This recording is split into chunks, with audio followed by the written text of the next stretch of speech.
اس جہد مسلسل میں سلطان ٹیپو کا خون، شاہ ولی اللہ محدث دہلوی رحمۃ اللہ علیہ کی قد و کاوش کا ثمرہ، شیخ الہند محمود الحسن دیوبندی اور مولانا ابوالکلام آزاد کا جہد مسلسل اور دوسرے لوگوں کا ایثار شامل ہے۔ ان کا ایسا کرنے کا مقصد آزادی کا حصول تھا۔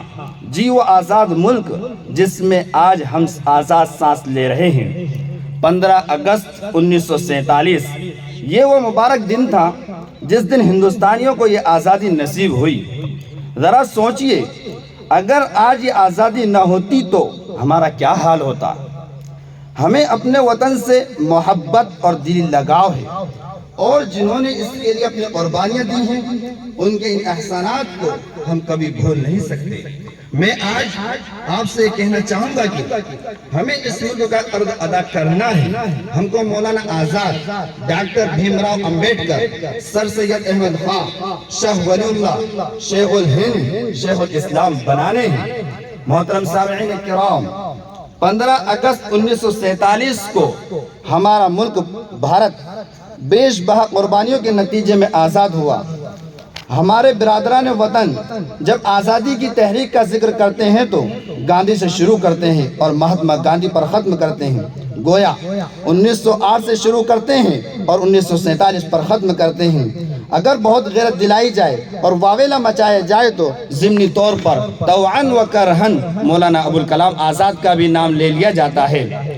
جب تحریک آزادی اور تقریر و تحریر کا ذکر لے کر بیٹھتے ہیں تو اس طویل فہرستوں میں 2-4 نام اور شامل کر لیتے ہیں، یعنی مولانا محمد علی، شوکت علی، سر سید احمد خان، ڈاکٹر اقبال اور بس۔ حالانکہ اس ملک کا ذرہ ذرہ جانتا ہے کہ اس ملک کی آزادی کے لیے ہمارے اسلاف نے زبردست قربانیوں کا نذرانہ پیش کیا، جان و مال کی قربانیاں دی، تحریک چلائی، پھانسی کے پھندے کو بخوشی گلے سے لگایا، قید و بند کی صعوبتیں جھیلی اور حصول آزادی کے لیے میدان جنگ میں نکل پڑے، اور آخر کار غیر ملکی یعنی انگریزوں کو یہ کہتے ہوئے ملک سے نکلنے پر مجبور کیا کہ ہمت ہے تو آ، کہ ہمت ہے تو آ جیت لے میدان میں مجھ کو، ہمت ہے تو آ جیت لے میدان میں مجھ کو، میں اپنے قبیلے سے بغاوت نہیں کرتا۔ لیکن آج حال یہ ہے کہ ہماری قربانیوں کو یکسر بھلا دیا گیا ہے۔ حالانکہ پتا پتا بوٹا بوٹا حال ہمارا جانے ہیں، پتا پتا بوٹا بوٹا حال ہمارا جانے ہیں۔ ارے جانے نہ جانے بھول ہی نہ جانے، باغ تو سارا جانے ہیں۔ مکرم سامعین، ایسٹ انڈیا کمپنی کے وجود سے بہت پہلے 1458 میں واسکو ڈی گاما ہندوستان پہنچ چکا تھا۔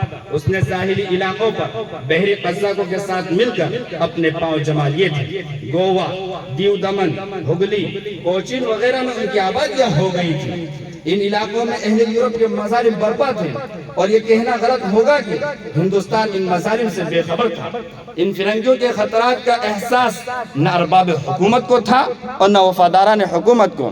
آنے والے خطرات کا احساس صرف مجدد الفسانی شیخ احمد سرہندی رحمۃ اللہ علیہ کو ہوا، جنہوں نے فرنگیوں کو بدترین دشمن سمجھا اور 1585 میں ملک کے دفاع کے لیے تحریک حریت کی مشعل روشن کی۔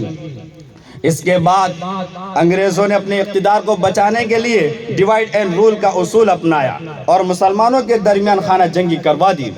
ہندوستان کی ان خانہ جنگیوں سے بالخصوص ایسٹ انڈیا کمپنی کے ذمہ داروں نے تمام یورپی ساتھیوں سے مل کر اور بلکہ آگے بڑھ کر ایسا فائدہ اٹھایا جو ایک بیدار مغز چست و چالاک حریف ایسے موقع سے حاصل کر سکتا تھا۔ آخر کار ہندوستان 18ویں صدی میں برطانیہ کے زیر اقتدار آیا اور یہ ملک ان لوگوں کے ہاتھوں میں چلا گیا جو ہزاروں میل سے یہاں تجارت کی غرض سے آئے تھے۔ تاجروں کے بھیس میں آئے ہوئے انگریزوں نے رفتہ رفتہ اپنے قدم یہاں جمانے شروع کر دیے۔ معزز سامعین کرام، اب میں جلسے کی کارروائی کو آگے بڑھاتے ہوئے ہندوستان کی وہ جانی و مالی قربانیاں جن کو پیش کرنے سے مسلمانوں نے دریغ نہیں کیا اور تاریخ کے اوراق بھی اس حقیقت سے لبریز ہیں، اس کا تذکرہ کرنے کے لیے جامعہ ہاضہ کے طالب علم محمد ارسلان کو دعوت دیتا ہوں کہ وہ تشریف لائیں اور اپنے پرمغز معلومات سے سامعین کو مستفید فرمائیں۔